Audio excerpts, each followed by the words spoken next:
Charles and Mina, I am here in behalf of the Covenant class that you've taught for 18 years, at least, Charles.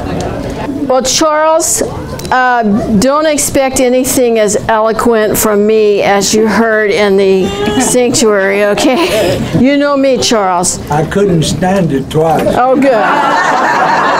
So I know that you know that 1 Corinthians 13:1 says, in a translation, which you probably know very well, though I speak with the tongues of men and of angels and have not love, I'm a what? Clanging brass. Clanging brass, all right.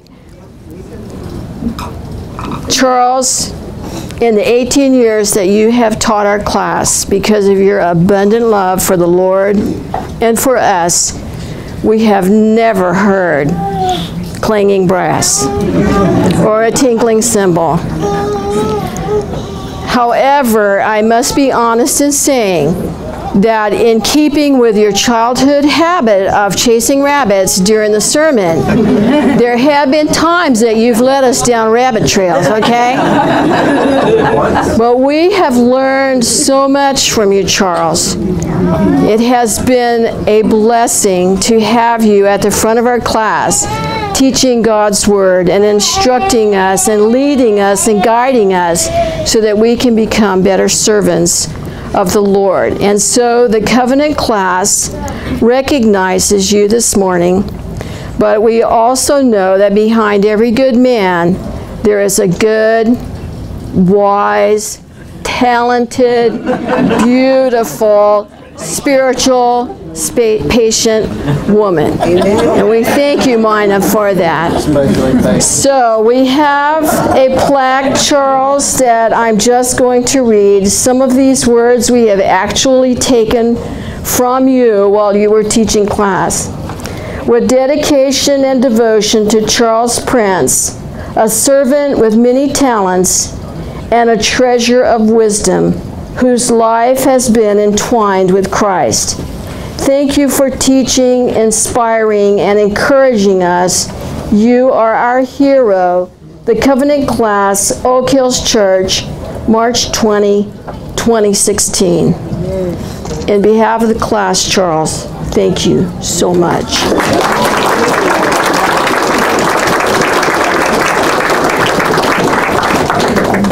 These little metal discs around here just represent some of the many ways that you have been a blessing to those in your life.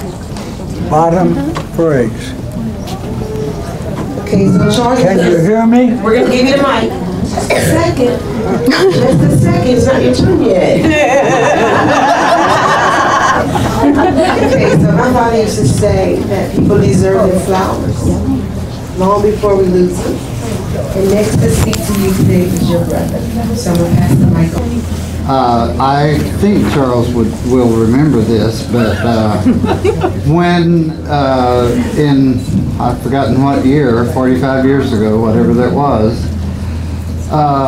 when the preacher we had at Oak Hills at that time announced one Sunday night that he was leaving, I went straight home and called Charles, who was living in Boston at the time, and said, I think you ought to apply for that job.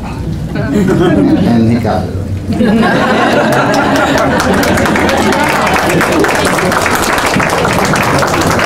Tom, I don't know whether you know this or not, but you were the second one that person that had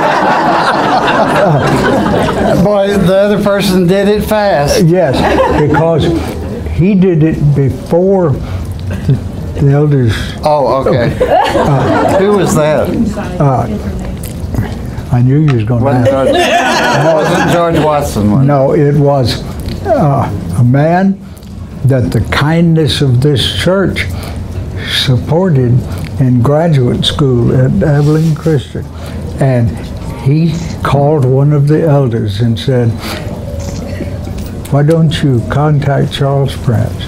Well, and you were the second one. George Watson, then I told George the next day that I think it was the next day, that I'd called you. And we had heard, I don't know, 7 or 8 different people, and none of them were qualified to be to fill the shoes that Jerry Riley had been filling. Yes. And so I just thought this was a perfect fit for Charles, and it was. Yes.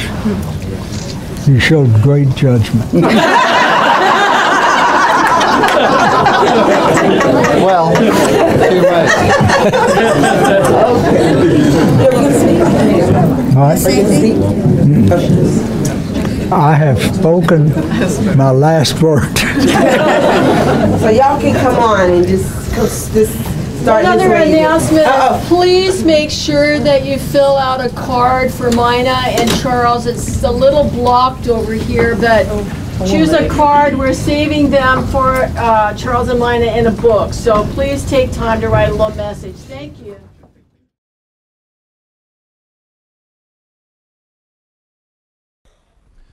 On Zion's glorious summit stood a numerous host redeemed by blood.